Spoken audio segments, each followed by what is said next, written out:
What's going on? Welcome to another episode of Chicago Bulls Central, your number one spot for everything Chicago Bulls related. And on today's episode, we'll be talking about the Bulls' upcoming week, a little bit about their loss against the Memphis Grizzlies last week, as well as their record against winning teams. We'll also be jumping into the mailbag with several topics. We'll do all that right after this.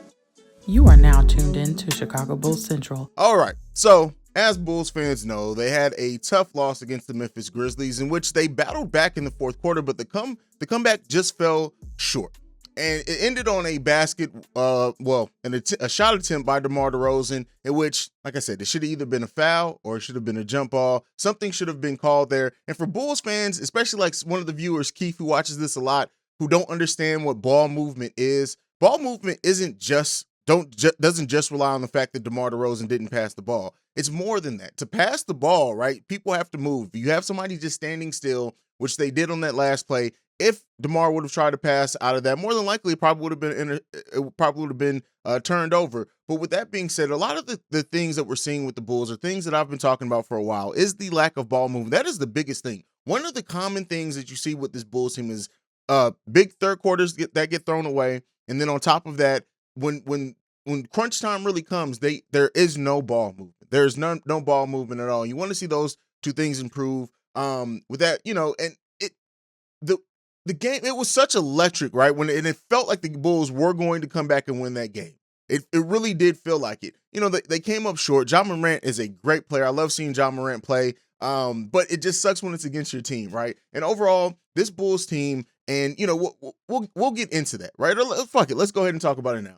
The Bulls being 2-12 against winning teams. Bulls fans will immediately go to either blaming it on Vooch or blaming it on Billy Donovan.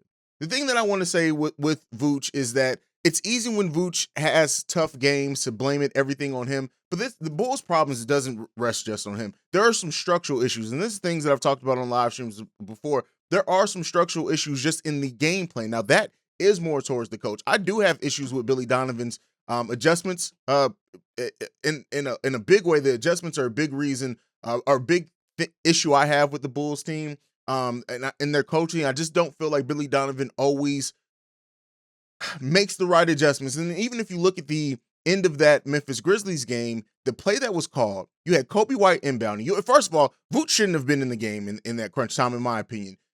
I understand it that they brought in the Bulls' best three-point threats. But at that point, Vooch had been 0 for 4 from 3. Tristan Thompson, his defense and his offensive rebounding ability as well would have been, I think, better in there in case that the Bulls did get a good open 3 and they missed it. They could have got another shot with Tristan Thompson being in there. I really don't see why Vooch was in that game. I know there's been a common thing. That is not to jump on the bandwagon of why was Vooch in the game. But Tristan Thompson, I think, should have been in the game at that point. And then on top of that, the play that was run, the fact that it ended on a play for DeMar in the mid-range, hoping for a foul shot. That's not enough to get it done. That is just not enough to get it done. You had Kobe White out there who had been playing really well down the stretch. You had Zach LaVine who had a good game overall out there.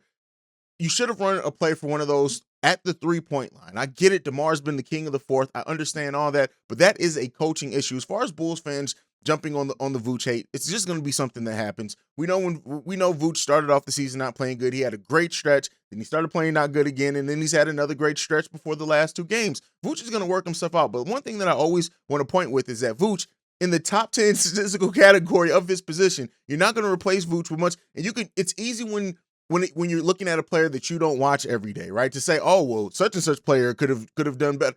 Listen, there's not many players that are going to give you much better than Vooch. It's team construction. Once we have a more defensive-minded 4 next to him, I think a lot of those issues are going to go away. But Vooch's scoring as well, that also goes back, in my opinion, to some of the coaching issues, in my opinion, because Vooch should be getting ran in the post more and more. That's something that I feel that's something that we see. He's more effective and he's more engaged when he runs through the post. So that's what should have happened, in my opinion. Everybody doesn't have to share that. But let's look at the Bulls' upcoming week.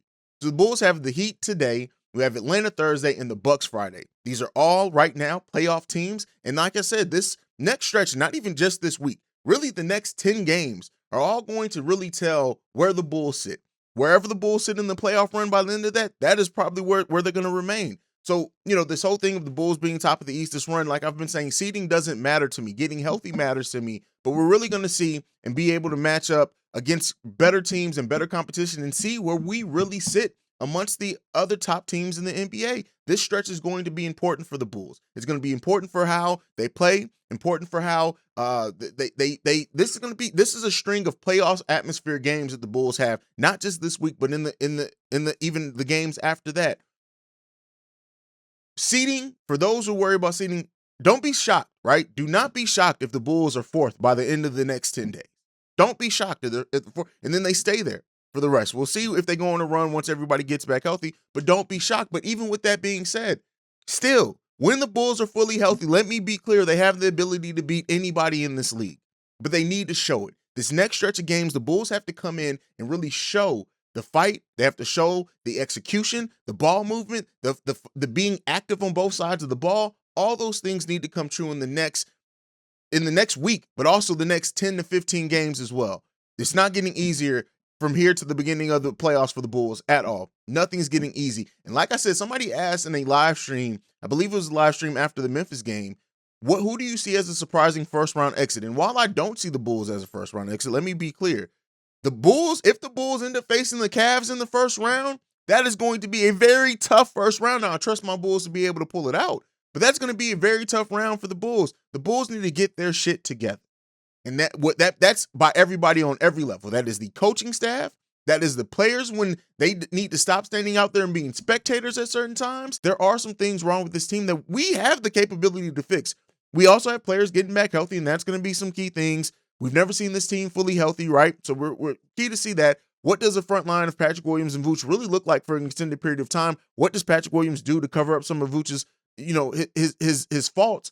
All that remains to be seen. But at the end of the day, this team needs to show up, especially in this week. I'm looking for the Bulls to go 2-1 this week. I won't be crazy and be a front runner or a C-Red fan to say 3-0, but I want to see the Bulls at least go 2-1 in this week. What that one loss comes, I don't even care. But I want to see the Bulls go 2-1 in this week. I need to see a big week from my Bulls against big competition. And I hope you guys agree too. Let me know what you think down below about the Bulls upcoming week, the Bulls game against the Grizzlies, even though we had a post-game show, you guys have really signed off on that. And overall, the Bulls 2-12 record. Let's go ahead now and let's get into the mailbag. So this first one is from Beans the Comedian. He leaves this. Yo, what up? This is Beans the Comedian.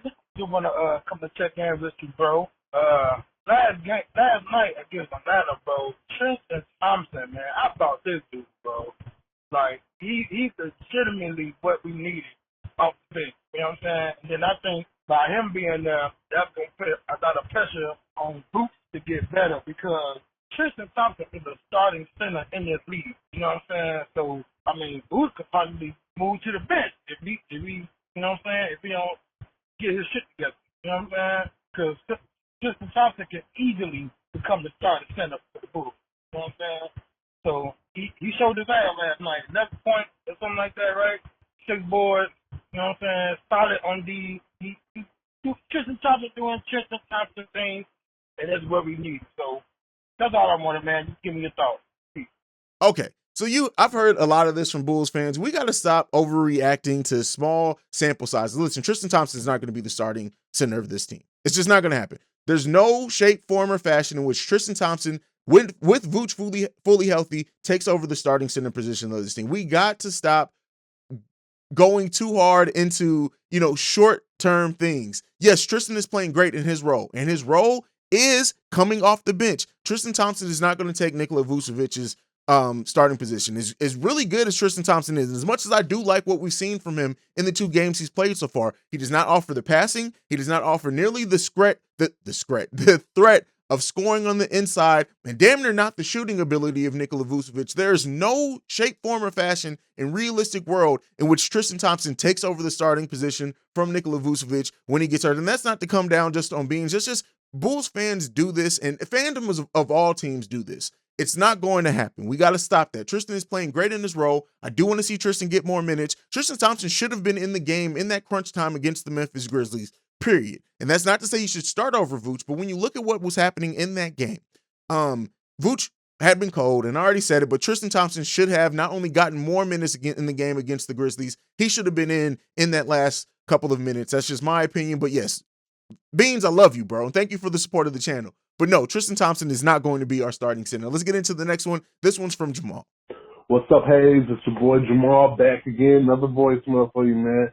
And like you, I listened to that interview between Michael Reinsdorf and Bulls Talk and all them, and I gotta say, it seems like the Bulls are going in the right direction more and more as each day passes. Hearing these news from Michael Reinsdorf about them maybe, being prepared to go into the luxury tax and understanding that if they want to build a championship team, that they are going to have to spend the money is really good news to hear. I don't know. I think we really have to give all credit and praises due to AK and Mark Everson for the job that they've done with this team. They haven't just built a good team or a winning team. They changed the entire culture of the Chicago Bulls landscape. These men came in with a plan and they acted on that plan aggressively. Even during times when we thought they weren't making moves, they were making moves. I didn't know that they had DeMar DeRozan on their trade board back in 2021. They've been targeting this man for since the trade deadline of last year. And so that's why I was so shocked when we got him in the offseason, because I was like, I didn't even know he was on their radar. Turns out, yes, he was. And not only are they out there making moves, they came in and changed the entire culture of the Chicago Bulls. Just letting put the league on notice, especially all the players on notice. This is where you want to be at. There's no reason why the Chicago Bulls, being in Chicago, even with as total Chicago windows can be, should not be able to attract big-name free agents to their market. But the Bulls have always had a reputation for being cheap, not carrying their players, not caring about their players, not wanting to go into the luxury tax, things like that. And AK and Mark Eversley are now changing that culture and letting it be known. We will take care of our players. We will make sure you get your bread. And we have no problem if we have to go into that luxury tax if it means being a contender, being a favorite, and being a champion.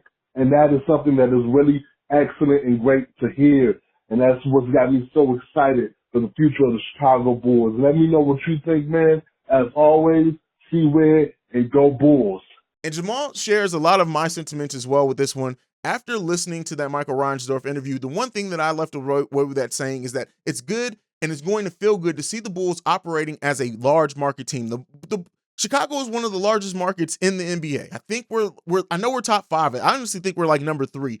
As far as markets in the NBA, it's good to see us operating like a large market team. And by that, it means going over the cap sometimes. And some teams do just go over the cap because they just can. You don't want to see that. You have a front office in AK and Eversley that are smart. So if they make the decision to go into the cap, if they feel like the way that they need to build this team into championship contenders includes going into the cap, into the luxury tax, you have to allow them to do that.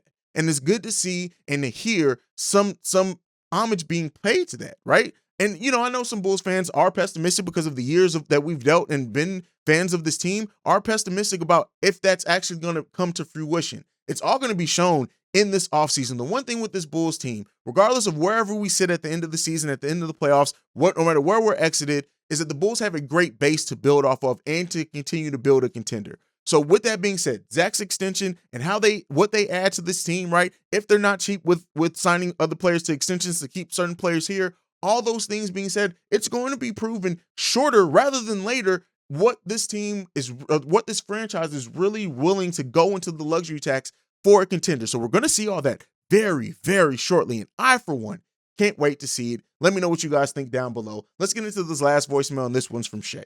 What's up, Haize? This is Shay.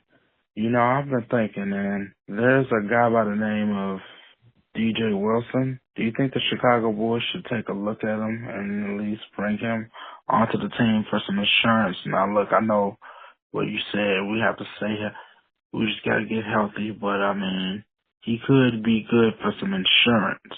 You know what I'm saying? God forbid if one of our guys were to get injured. Now, I think we're pretty much set at the center spot, but I think at the power forward spot, I think we might need a little bit of help. Now, I'm not saying that he will play, but I'm just saying, just in case if Javonte Green has a shoulder problem or some type of injury, or Patrick Williams, might get injured again, just in case. He could probably fill in. He's a pretty good defender, and he's a good shooter. Anyway, Tim, what you think? Now, I'm not saying play him, but I'm just saying let's just use him as some insurance. You know what I mean? Anyway, peace. You guys know I love Shai. I really do. Shai is one of the biggest contributors here. But one thing we have to do as Bulls, let's stop worrying about who this team is going to add. I don't care if it's we don't need any insurance. Our insurance needs to be us getting players healthy. We don't need to look at adding any more players for insurance, nothing like that. And this is something that's really been so, it's so consistent in this season is who can we add? Who can we get? We got to stop that. Let's look at what and how this team can improve as far as playing better, doing better plays, using this roster better. What players are not contributing in a way that can open up minutes for other players. Those are the things that we need to focus on. We have a whole offseason coming up in which we can focus on what holes we need to plug, who isn't working on this roster, who does and does not need to be replaced. We got to stop with this. We have to stop with this. I appreciate the voicemail. I appreciate the support, and I appreciate the constant wanting to see what other things, but we got to stop it. This team, as of right now, is not making any more moves. It doesn't project to. It doesn't look like we're going to be bringing anybody else. Let's stop worrying about who else this team can bring in and focus on what we have on this team. That's what I think we need to do. You guys can let me know what you think down below, but that's my thoughts on that. But that's it for me for today. You guys will be getting a pregame, halftime hangout, and a postgame live shows all today after the Miami Heat game. This one is shaping up to be a really big one. I can't wait to see you guys. Can't wait to see how our Bulls perform. Make sure you're following the podcast at Bulls Central Pod. You can send any feedback, questions, comments, concerns, bullscentralpod@gmail.com. Lastly, if you want to leave a voicemail like you heard on this show, you can do so at 773-270-2799. We won't say that. But like I liked it and everything else on. Love you guys. Go Bulls. See Red. Peace. This has been a presentation of the Break Media.